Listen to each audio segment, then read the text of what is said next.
Assalamualaikum warahmatullahi wabarakatuh.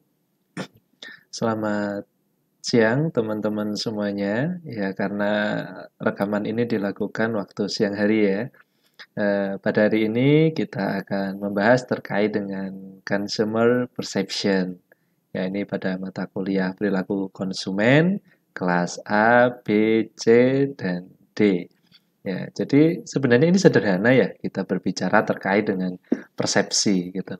Nah, tapi ini akan menjadi suatu yang menarik ketika kita melihatnya persepsi dari konsumen gitu ya. Kita sebagai seorang produsen begitu, kita membuat suatu produk, kita tawarkan ke pasar. Nah, tentu saja persepsi pasar ya terhadap produk kita ini akan berbeda-beda. Nah, akan tetapi kalau kita pelajari ternyata ada persamaannya juga gitu. Ya, jadi kita bisa mengelompokkan mana kesamaannya, mana perbedaannya dan bagaimana memanage terkait persepsi tersebut. Nah, ini kayak contoh di gambar ya. Ini kan ada penjual bakso gitu. Tapi penjual baksonya ini tampilannya keren, ya kan? Tapi ini terkait juga dengan persepsi pasar. Nanti kan berbeda-beda kan. Ada yang bilangnya, walah cuman tutulan bakso kok stylenya sampai kayak gitu kan. Tapi di sisi lain ada juga yang konsumen itu yang modelnya kayak saya gitu. Wih, keren nih masnya nih gitu. Jualan baksonya totalitas banget gitu, pakai jas gitu kan. Ya kelihatan bahwa dia ini memiliki jiwa entrepreneurship gitu kan. Ya, ini adalah salah satu strategi diferensiasi kan begitu. Nah, tapi pada hari ini kita nggak membahas tentang strategi diferensiasi ya. Kali ini kita bahas terkait dengan persepsi konsumen. Nah, coba lihat teman-teman pada gambar yang ada di sebelah kanan. Ya, di sini teman-teman melihat kakek-kakek sama nenek-nenek sedang berhadapan, ya, atau teman-teman melihat seorang akang-akang ya sedang main gitar ya, dan merayu seorang perempuan pujaan hatinya yang sedang memegang seperti apa ya gerabah begitu. Ya, di sampingnya ada botol ya, di mana botol itu jadi anting sang nenek tadi. Atau teman-teman melihat ada sebuah objek lagi, yaitu berupa cawan minuman, begitu kan? Yaitu kolamnya itu kan, ya di kolamnya itu bagaikan sebuah gelas gitu atau cawan. Ya, dan di kolamnya itu ternyata ada emoticon smile gitu kan yang terbalik. Nah, ini merupakan satu objek gitu. Tapi objek ini kita bisa memiliki persepsi yang berbeda-beda. Meskipun objeknya sama, begitu. Ya, kalau kita berbicara tentang psikologi, ya ini akan memiliki makna biasanya ya. Gambar pertama yang kita lihat itu mencerminkan apa gitu misalkan. Nah, di sini kita melihat bahwa satu objek yang sama bisa dipersepsikan secara berbeda-beda. Oke. Nah, di sebelah kiri, di sini ada gambar hewan. Gitu. Kira-kira teman-teman bisa menebak ada berapa hewan yang ada di gambar tersebut. Ya, semakin detail Anda melihat, semakin jeli Anda melihat, maka di situ akan semakin banyak ternyata hewan-hewan yang muncul. Ya, tapi ini terkait sebenarnya begini ya. Ini nanti kita bahas ya, ada namanya subliminal perception ya di belakang. Jadi ketika kita menyampaikan suatu informasi, ya mungkin kita sebagai pemberi informasi ini menyampaikan secara utuh gitu. Ya, akan tetapi terkadang konsumen ini tidak menerimanya secara utuh, hanya sebagian-sebagian gitu. Mungkin ada yang melihat 5 hewan, 7 hewan, 10 hewan gitu. Atau ada yang melihat semuanya ya. Jadi ini maksud dari sang pemberi informasi bahwa ternyata ada 16 gambar hewan gitu. Tapi mungkin beberapa dari Anda ada yang nggak setuju gitu. Ini gambar apaan gitu kan. Kok misalkan di berang-berang gitu kan. Berang-berangnya mana gitu. Nggak kelihatan gitu. Tapi itu maksudnya adalah hewan berang-berang bagi sang pemberi informasi. Atau nyamuk gitu misalkan. Masya Allah gitu. Itu ternyata nyamuk toh gitu. Tak kirain apa begitu. Nah ini juga bisa jadi apa yang kita sampaikan hari ini ya dengan cara yang sederhana. Namun karena kita berbicara secara akademis, ya, kita akan membahas terkait dengan teori-teori dalam membentuk persepsi konsumen. Ya, maksudnya gini, jangan sampai kita dari marketing mengkomunikasikan kepada konsumen bahwa maksud kita itu adalah pedas atau A gitu kan, atau manis gitu, tapi yang ditangkap oleh konsumen itu berbeda. Yang kita sampaikan pedas jadi kecut misalkan. Atau yang kita sampaikan manis gitu, ternyata jadi pedas. Ya kan jadi membingungkan. Ya, jadi inilah pentingnya bagaimana terkait dengan mempelajari dan juga terkait dengan memanage terkait dengan consumer perception. Nah, jadi sebenarnya apa sih yang disebut dengan consumer perception? Ya, jadi kalau jawaban Anda adalah persepsi konsumen, iya betul, nggak salah gitu. Tapi ketika saya bertanya kembali, ya, maksud dari persepsi konsumen itu seperti apa gitu? Apa sih itu persepsi gitu? Nah, kalau menurut Asel, ya, jadi yang disebut dengan customer perception adalah the selection, organization, and interpretation of marketing and environmental stimuli into a coherent picture. Ya, jadi secara sederhananya gini, saya ingin menyampaikan bahwa kayak mobil sport ya, kayak Ferrari apa itu kalau di kita, kalau ada orang yang bawa itu kan kesannya dia itu seolah-olah adalah sultan ya, begitu kan? Ya, ini adalah produk-produk yang premium market gitu loh. Jadi marketnya ini premium, ya kan? Nah, kenapa hal itu bisa terjadi? Ya, karena produk ini yaitu dari produknya sendiri dan dari komunikasi pemasarannya dari marketing itu memang diarahkan ke sana gitu. Sama kayak Starbucks gitu kan. Kenapa kopi Starbucks bisa dijual mahal gitu dan tetap rame gitu kan?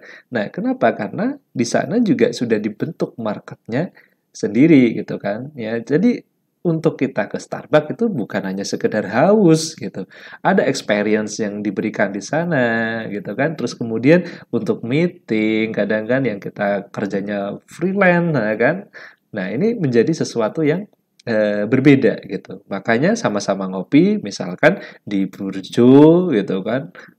Kemudian di Starbucks gitu, kemudian di merek kopi lokal lainnya kayak misalkan kalau di Jogja Blandongan. Nah, ini kan kita memiliki persepsi yang berbeda dan memiliki tujuan berbeda ketika mengkonsumsi suatu produk yang disebut kopi pada outlet-outlet yang berbeda pula.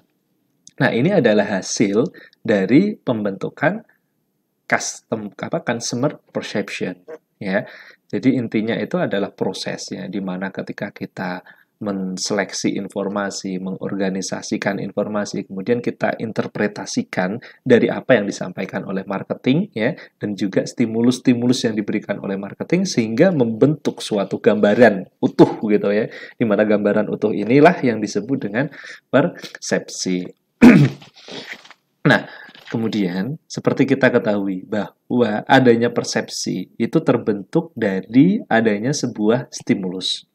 Ya, di mana stimulus ini dalam marketing disebut dengan marketing stimuli. Ya, jadi yang disebut dengan marketing stimuli itu adalah seluruh komunikasi, ya, atau stimulus fisik yang didesain untuk mempengaruhi konsumen. Ya, itu disebut dengan marketing stimuli.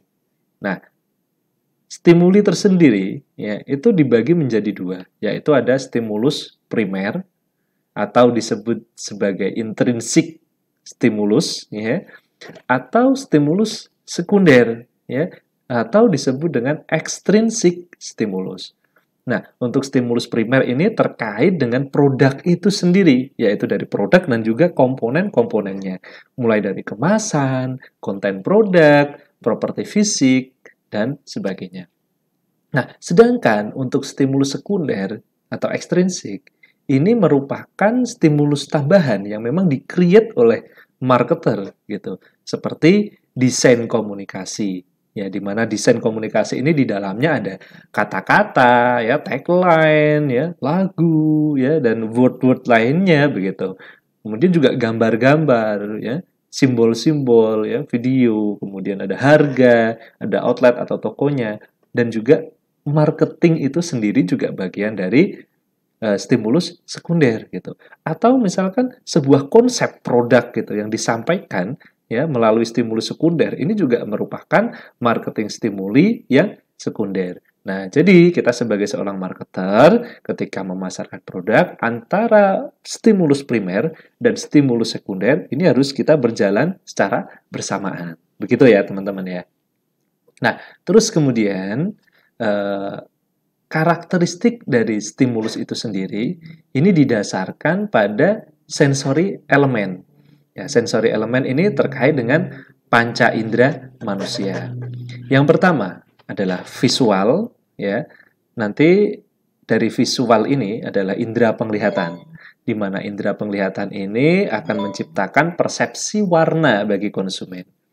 Ya, terus kemudian yang kedua adalah auditori. Auditori itu adalah pendengaran, ya, indera pendengar. Nah, di indera pendengar ini nanti akan menciptakan persepsi suara, gitu. Kalau contohnya di visual, misalkan warna merah, ya, identik dengan misalkan di fast food, gitu kan. Nah, ini kan Anda langsung, oh kalau saya terbayang kayak KFC, McD gitu, Pizza Hut gitu. Nah, terus kemudian kalau diperbankan gitu, misalkan oranye, oh ini BNI Syariah misalkan, oh hijau BSM gitu, oh biru Mandiri misalkan, ya BCA juga gitu dan seterusnya. Nah, terus kemudian terkait dengan auditori, ini teman-teman saya yakin ya pernah dengar-dengar tentang jingle gitu kan. Kayak Indomie seleraku, ya, ada gitu kan. Terus ada Aqua, du du du du du du. Terus kayak ada Aqua. Nah, itu juga bagian kan dari situ. Nah, itu adalah salah satu stimulus-stimulus atau persepsi oh bahwa ini adalah oh merek Aqua ya ini kita tahu nih gitu kan. Nah, persepsi itu terbangun. Nah, terus kemudian ada olfactory. Olfactory ini terkait dengan indera penciuman ya atau smell perception. Nah, jadi menurut penelitian bahwa indera penciuman kita itu memiliki memori yang paling kuat, katanya begitu. Ya, ini adalah smell perception. Nah, kita juga sebenarnya kalau nginget-nginget masakan gitu kan, oh ini inget, oh ini bau-bau soto nih, ini bau nasi goreng, ini bau bawang goreng gitu kan. Nah, ini bau ketek dan seterusnya begitu kan. Nah, terus kemudian ada juga terkait dengan gustatory. Gustatory itu adalah indera pengecapan. Nah, jadi di sini kita ngomongin tentang taste perception. Nah, saya yakin Anda di warung-warung tertentu itu pasti punya favorit lah ya. Favoritnya apa gitu. Nah, Anda bisa merasakan itu ya. Dan Anda merasakan bahwa persepsi rasa ini memang sih berbeda kadang gitu ya. Tapi selera tetap sama. Kayak tagline lagi ya sama iklan produk sebelah tadi. Nah, terus kemudian ada yang namanya tactile ya. Tactile ya. Tactile ini terkait dengan indera peraba, teman-teman.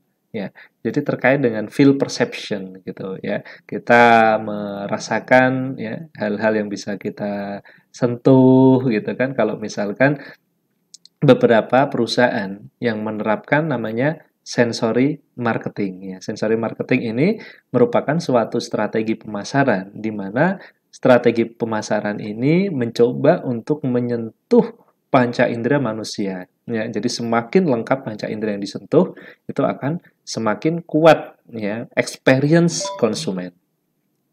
Nah, tapi nggak ada indera keenam ya, inderanya cuma 5 ya. Jadi nggak ada ilmu-ilmu gaib ya, nggak perlu ke dukun untuk menerapkan sensory marketing ini ya. Cukup kita menggunakan strategi yang manusiawi saja gitu kan. Ya, tidak perlu strategi yang gaib gitu.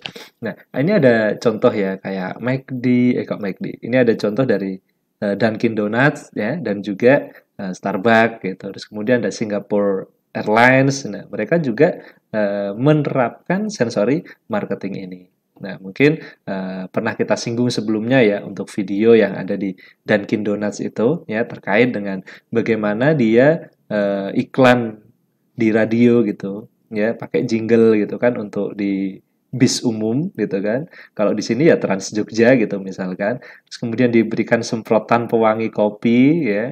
Terus kemudian dipasang banner-banner terkait Dunkin Donuts gitu. Terus kemudian ketika dia turun di halte juga ada balihonya terkait Dunkin Donuts dan di seberangnya baliho tadi ternyata ada outlet Dunkin Donutnya. Jadi kayak digiring gitu berikan informasi-informasi gitu. Ternyata bener gitu ya, pengunjungnya melonjak tajam, penjualannya juga meningkat drastis begitu.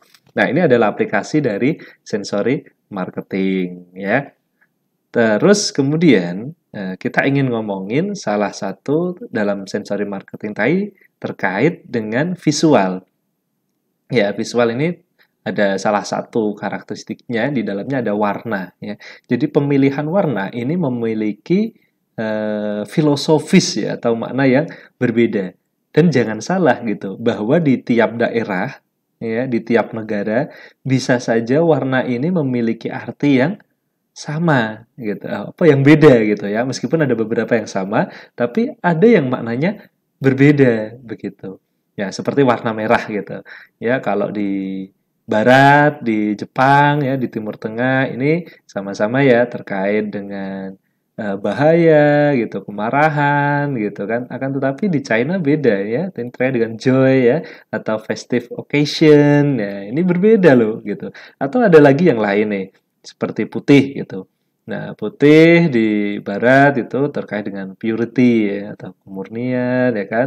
Terus kemudian di Jepang ini malah berbeda ya terkait dengan kematian gitu. Ya, padahal di Middle East gitu atau di Indonesia ya mungkin sama ya, putih itu suci gitu kan. Nah, tapi kalau merah yang tadi di Indonesia kan malah seperti semangat gitu, merah gitu. Merah itu artinya semangat. Nah, maka dari itu dalam memilih warna ya kita ini juga penting ya untuk memahami ketika kita ingin memasarkan secara global gitu. Jadi makna warna tersebut di negara tujuan kita itu seperti apa. Nah, maka dari itu penting ya untuk kita mempelajari warna-warna tersebut. Ya, ini terkait dengan visual kan. Terus kemudian saya ingin menjelaskan juga kepada teman-teman terkait dengan sensasi dan persepsi. Oke, jadi perlu kita pahami ya bahwa antara persepsi dan sensasi itu ada perbedaan. Ya, jadi sensasi itu lebih ke proses ya di mana kita mendapatkan stimulus tadi. Nah, contohnya di sini di kita coba pejamkan mata ya, terus kemudian mencium bunga yang ada di depan kita. Di mana di sini saya tidak mengetahui kan, ya bunga ini bunga apa gitu. Maksudnya bukan tidak mengetahui, tidak dikasih tahu ya, ini aroma apa gitu. Nah, ketika kita cium, nah, kita kan langsung merecall memori di sini. Ini bau apa ya gitu. Nah, jadi ketika otak kita sedang mengcoding ya, ada pesan-pesan neural tadi kan. Nah, di sini kemudian kita akan diproses gitu. Oh, ini aroma apa ya gitu. Ini aroma bunga gitu. Kalau bunga bunga apa ya? Apakah mawar, apakah melati, apakah kamboja atau lili gitu. Terus kemudian, oh ternyata ini adalah aroma bunga lili gitu. Kenapa? Karena sebelumnya saya sudah pernah mendapatkan stimulus ya terkait dengan bunga lili sehingga tahu bahwa ini adalah bunga lili kan begitu. Ya, ya sama misalkan saya dekat dengan Ferguso gitu ya sampai saya apal nih bau keteknya Ferguso gitu atau keteknya si Bambang gitu ya. Nah, ini berbeda ya. Nah, itu terkait dengan persepsi ya. Kalau sensasi ya secara indrawi, kalau kalau persepsi ini kita sudah mengambil kayak kesimpulan begitu.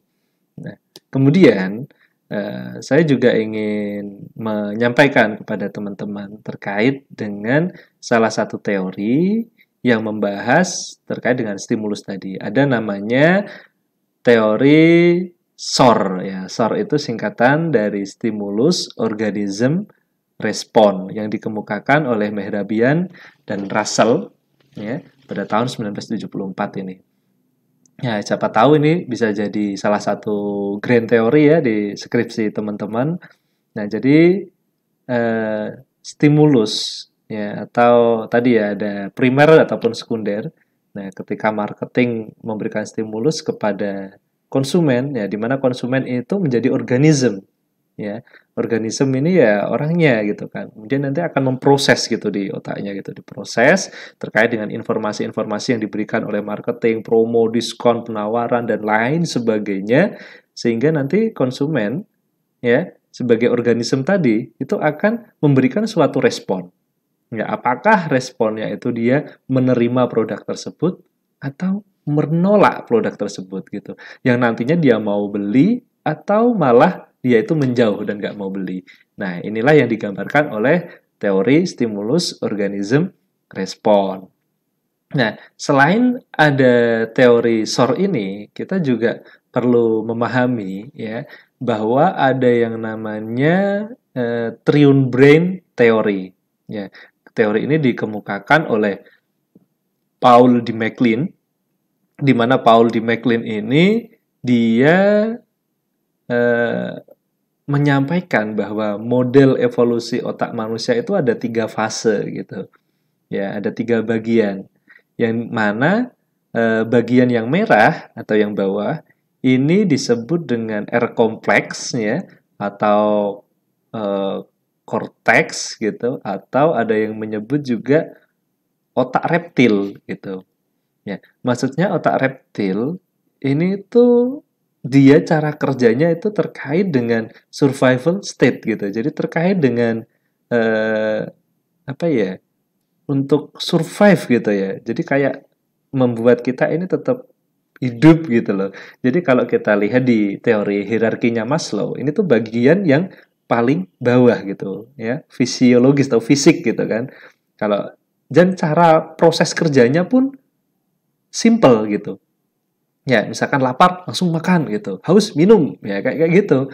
Ya, simple ya. Tapi di sini dia meskipun basic ya sebagai paling dasar gitu, ini menunjukkan bahwa otak reptil ini menunjukkan bahwa sesuatu ini yang mengambil keputusan kita nanti gitu.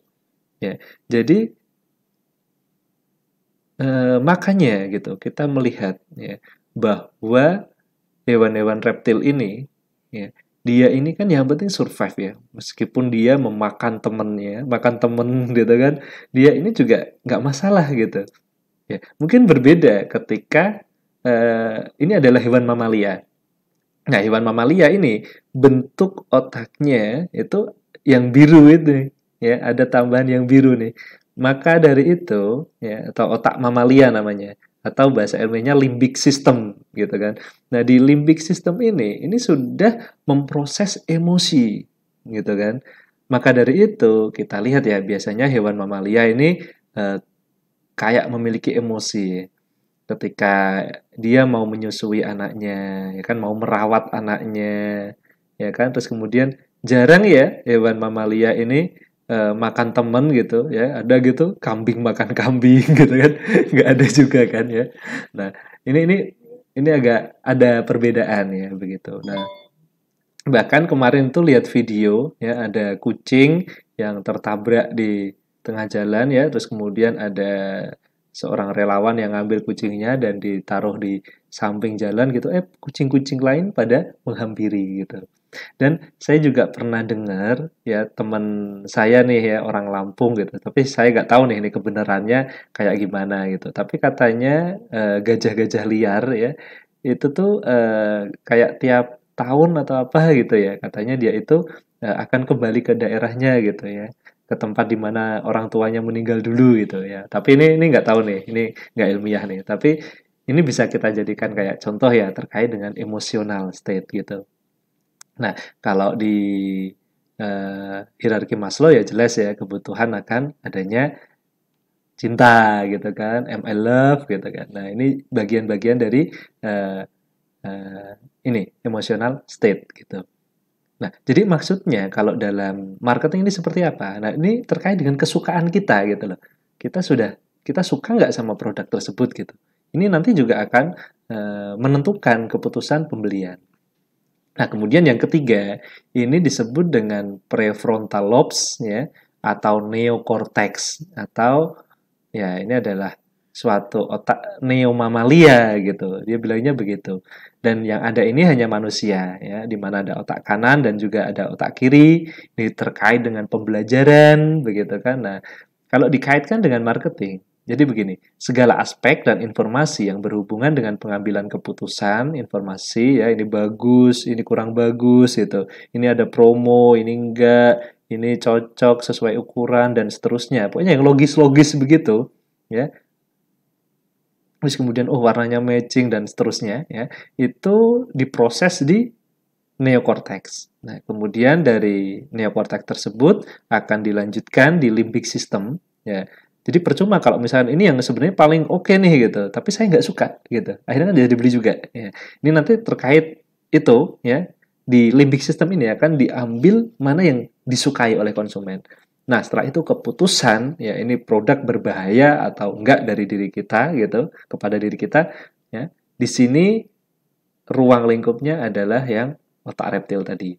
Ya, di mana di sini terkait dengan pengambilan keputusan ya. Jadi kayak refleks apa gitu itu tuh dilakukannya di otak reptil. Nah, inilah yang disampaikan di teori Triune Brain ya. Nah, kemudian para peneliti pemasaran ini mereka juga membuat suatu konsep ya di mana konsep ini itu merupakan turunan dari neuroscience ya. Jadi ilmu yang mempelajari tentang otak manusia sehingga di sini muncul ada namanya neuromarketing ya. Neuromarketing itu dia itu mencoba untuk mencari yang namanya buy button ya teman-teman. Buy button sebenarnya ini merupakan suatu teori turunan dari ilmu psikologi ya yang disebut dengan love love button gitu. Jadi tombol cinta gitu. Maksudnya gini, pada bagian otak manakah ya yang memproses terkait dengan rasa cinta seseorang gitu ya.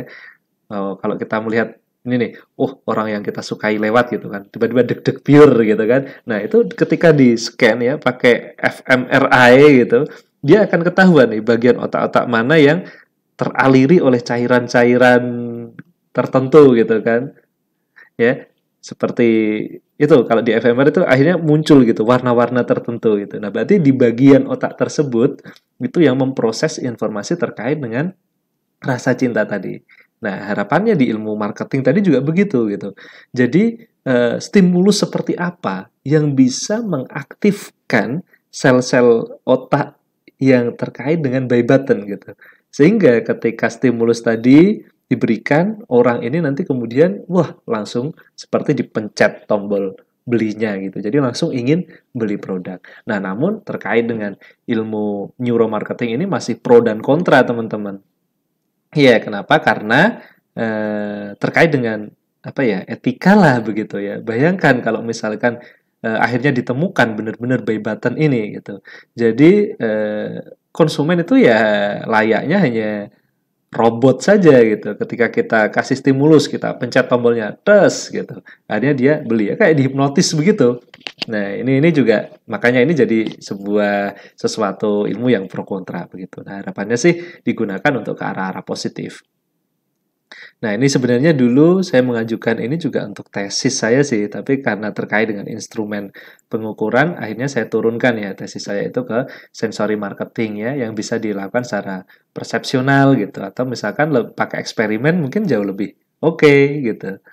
Nah, terus kemudian terkait dengan stimulus ya, persepsi gitu. Ini ada salah satu contoh ya iklan dari Pepsodent ya, dia menggunakan persepsi konsumen gitu dan membuat konsumen ini seolah-olah dia itu apa ya membayangkan gitu.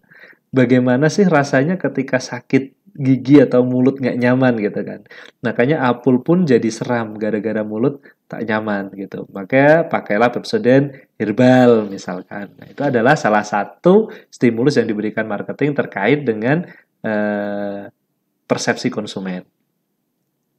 Atau misalkan nih bagi orang yang giginya sensitif gitu kan, ya lihat sikat gigi pun ini terasa menyeramkan gitu, kayak paku gitu kan. Kenapa? Karena tiap dia gosok gigi langsung berdarah gitu.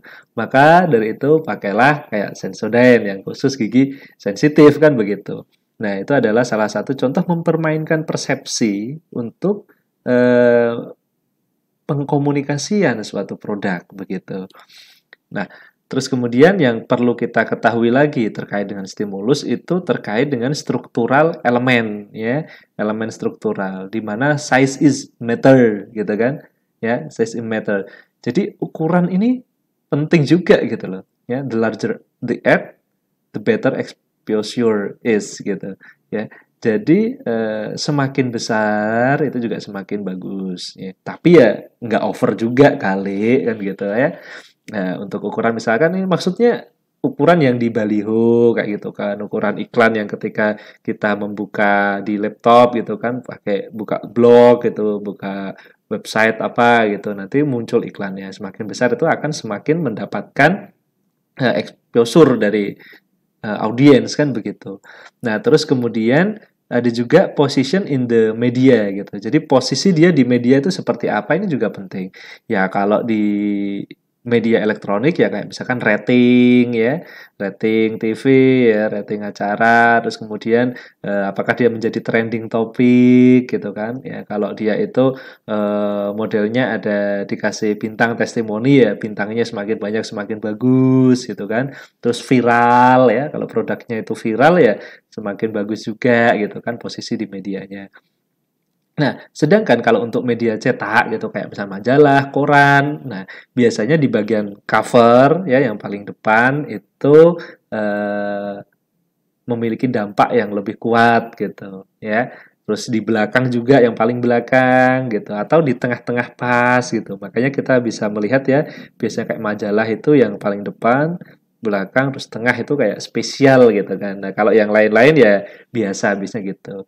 Nah, terus kemudian terkait dengan kontras desain ya, maka itu kita juga perlu membuat kontras gitu. Kalau misalkan tadi dicetak gitu, di majalah yang lainnya misal apa di koran gitu misalkan yang lainnya hitam putih tapi di bagian kita dibuat full color gitu. Nah meskipun secara budget juga akan naik ya budget iklannya tapi secara desain kontras ini akan menarik perhatian audiens tentunya.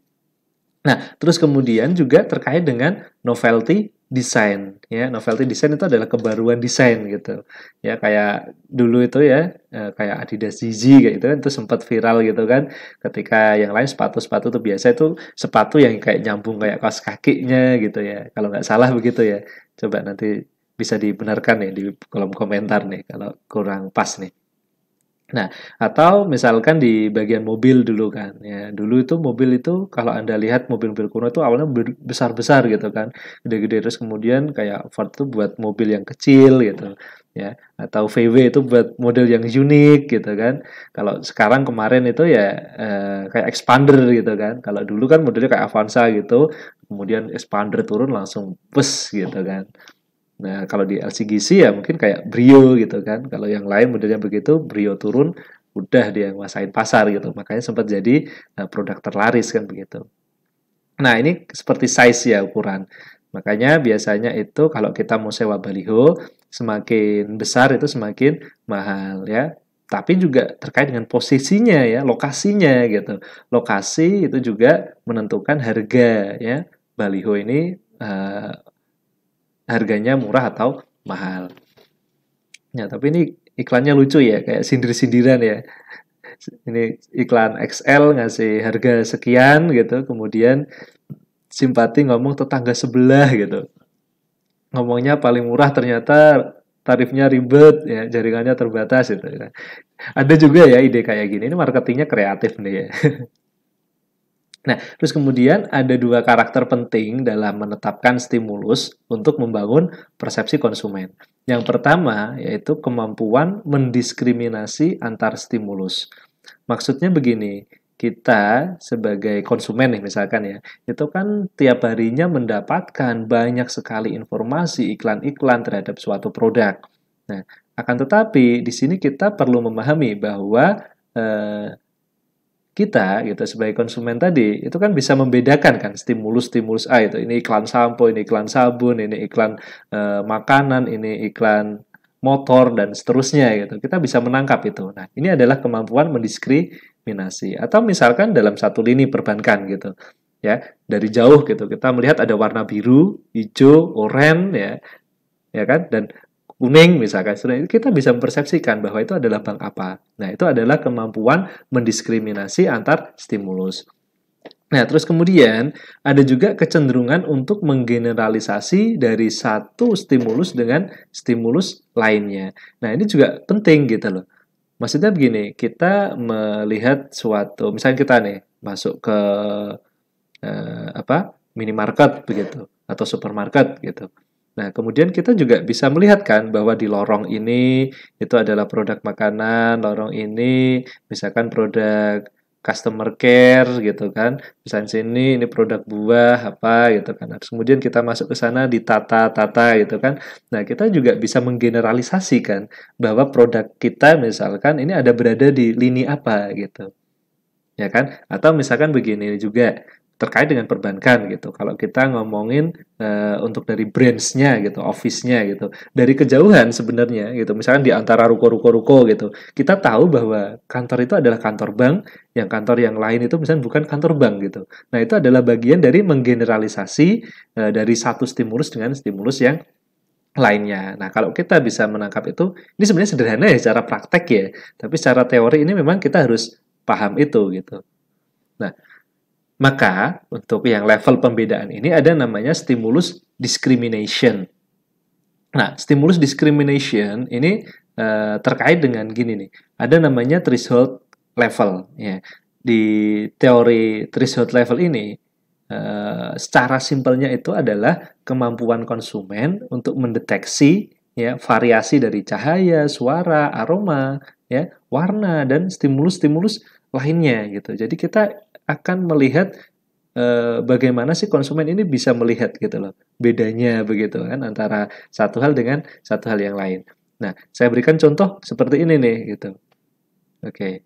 Nah, ini kita langsung bisa menangkap gitu dan juga membayangkan gitu bahwa di dalam toilet itu seperti ada sebuah monster gitu kan yang tangannya keluar.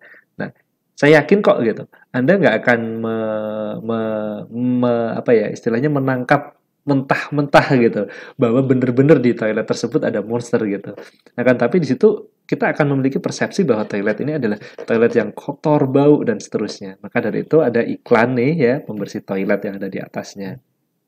Nah, itu yang teori threshold level. Kemudian ada juga teori just noticeable different, yaitu ambang perbedaan dalam membandingkan dua stimulus. Ya, contohnya kayak gini nih. Oh, belum. Nah, ini nih. Ini adalah teori just noticeable different gitu. Di sini kan menyampaikan bahwa teh hijau ya itu tuh kayak memiliki suatu kandungan yang dia itu akan menenangkan ya, memberikan efek yang bahagia, meningkatkan hormon endorfin gitu.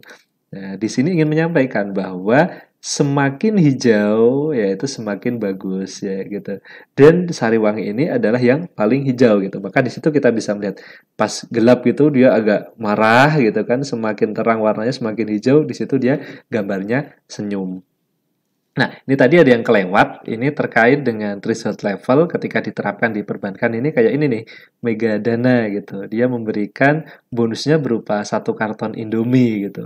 Ya, ini hasil kerjasama Bank Mega sama Indofood gitu. Tapi ini menjadi suatu apa ya kayak kontras gitu lah. Dan ini bisa ditangkap juga oleh audiens ya, oleh konsumen. Nah, kemudian ada juga yang namanya Weber's Law ya. Weber's Law itu disampaikan bahwa stimulus awal ya yang diberikan oleh perusahaan itu merupakan stimulus yang lebih kuat. Ya, maksudnya lebih kuat di persepsi konsumen. Dan semakin besar pula kesempatan yang dibutuhkan agar stimulus tersebut itu terlihat berbeda kalau stimulus yang awalnya tadi lebih kuat.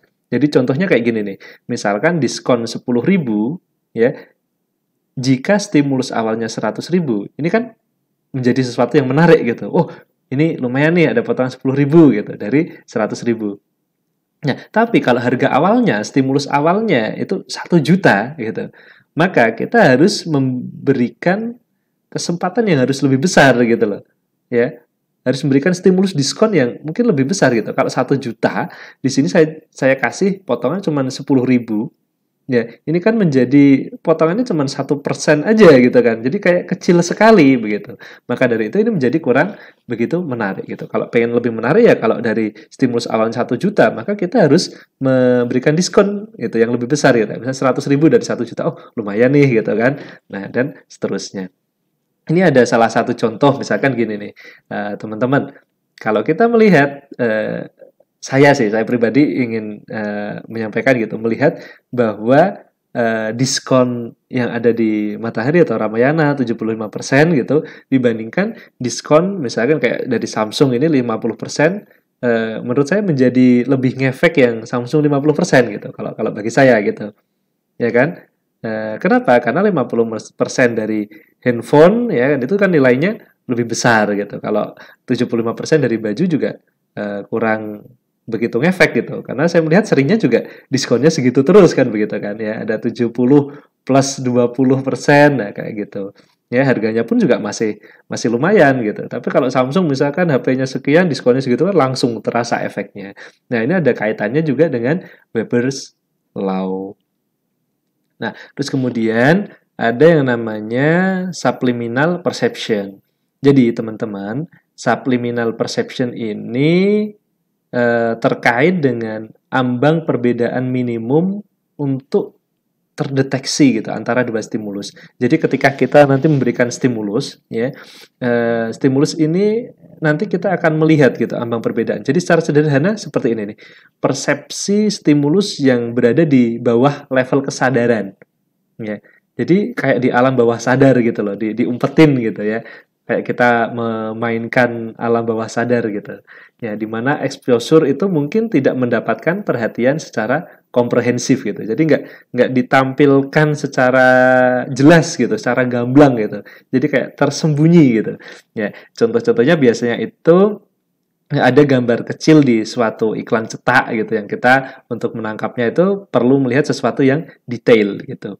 Atau misalkan kita melihat ada shortcut message ya, ada pesan singkat kecil gitu pada sebuah iklan gitu kan. Kadang kalau kita nonton TV ada tulisan yang jalan. Nah, itu juga salah satu contoh dari subliminal perception. Kalau lihat YouTube ada iklan-iklan di bawah, di samping, ya, itu merupakan penerapan dari subliminal perception. Nah, ini ada salah satu contoh juga yang memainkan alam bawah sadar kita gitu. Ya, yang di sebelah kiri di sini ada produk deep fryer ya. Jadi kayak apa penggoreng gitu ya, penggoreng tanpa minyak. Nah, di situ kita melihat di atas itu adalah alatnya, yang di bawah itu kan kentang dua ya. Tapi kentang dua itu seperti kaki, bener nggak sih? Kalau kita lihat-lihat kayak kaki yang lagi santai gitu loh. Ya, jadi kita menggorengnya itu ya nyantai gitu loh. Kita tinggal kayak pakai magic magicom gitu kan ya. Kita tinggal taruh masuk, kasih suhu, puter, kasih timer, nanti matang sendiri. Kita bisa nyantai begitu. Nah, atau yang gambar sebelah kanan gitu. Di situ kita melihat ada sebuah kamera gitu. Tapi secara bawah sadar ya, kita melihat bahwa tali dari kamera itu seperti wanita ya, yang sedang mengkurap gitu ya. Coba kalau diamati. Oh ya kan, yang garis-garis itu, yang itu adalah rambut, itu tangan, begitu. Nah, ini juga menunjukkan bahwa ini kayak wisata lagi di pantai gitu ya. Ini pakai kamera Polaroid gitu kan, jadi foto langsung keluar hasil cetakannya. Ini adalah salah satu contoh aplikasi dari subliminal perception ketika dilakukan sebuah iklan gitu dalam iklan. Nah, selain teman-teman tadi memahami terkait dengan discrimination, itu juga perlu memahami ada namanya stimulus generalization. Nah, di stimulus generalization ini ada beberapa hal yang perlu kita tekankan. Yang pertama, generalisasi itu akan menyederhanakan brand evaluation. Ya, misalkan konsumen itu ketika membeli produk itu kan dia akan melakukan evaluasi. Nah, ketika kita memiliki lini produk yang sama, ya kan, kemudian kita model iklannya sama, maka konsumen ini akan langsung menangkap, oh bahwa ini adalah produknya dari perusahaan ini juga gitu. ya, meskipun produk-produknya berbeda. Nanti akan saya berikan contoh. Nah, terus kemudian yang poin kedua, konsumen itu tidak perlu membuat penilaian terpisah pada setiap stimulus gitu. Kenapa? Karena dari satu merek besar ini tadi kita langsung menangkap gitu. Jadi nggak perlu misahkan, oh ini merek ini nggak ya, ini merek itu nggak ya, kayak gitu. Nah, terus kemudian yang ketiga, ada namanya nanti brand loyalty, ya, di mana brand loyalty ini merupakan generalisasi stimulus berdasarkan pengalaman positif di masa lalu. Nah, ketika konsumen sudah punya pengalaman-pengalaman positif, maka ini akan mengakibatkan loyalitas terhadap merek tersebut. Nah, sehingga apa? Nanti akan ada namanya brand leveraging ya atau pengungkit merek gitu ya. Maksudnya itu kita sudah memiliki merek satu yang besar, terus kemudian kita bikin lini produk baru, produk baru, produk baru ya. Kita pakai merek yang ini dicantolkan di sini ya. Supaya apa? Supaya di sini yang produk baru tadi langsung terungkit gitu loh. Oh, langsung punya awareness ya, punya masyarakat sudah tahu nih, oh bahwa ini adalah miliknya produk yang besar ini tadi. Nah, oke, kemudian brand leveraging ini merupakan kelanjutan dari aplikasi family branding. Ya, family branding itu modelnya kayak kayak gini nih, kayak Indomaret gitu misalkan kan. Dia sudah memiliki brand yang besar ya, kemudian dia membuat merek-merek dengan mencantumkan ya, membuat produk-produk dengan mencantumkan merek Indomaretnya.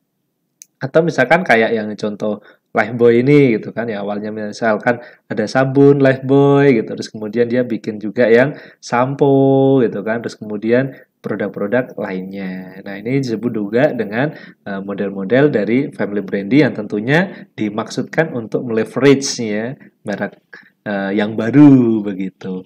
Nah, mungkin ini yang kita bahas terkait dengan stimulus ya. Nah, untuk selanjutnya, apabila ada yang mau ditanyakan, kita bisa diskusi ya di grup WhatsApp kita. Nah, untuk absen, jangan lupa ya, silakan absen di kolom komentar. Ya, jangan lupa nomor absen dan kelasnya gitu dan juga namanya. Silakan nanti ini. Begitu yang saya sampaikan. Terima kasih banyak saya ucapkan kepada teman-teman yang sudah menyimak video ini dari awal sampai akhir ya. Jangan lupa untuk like ya, jangan lupa juga subscribe-nya. Nah, terus udah kita lanjut diskusi di grup WhatsApp kita. Oke, sekian dari saya. Assalamualaikum warahmatullahi wabarakatuh. Saya tutup ya.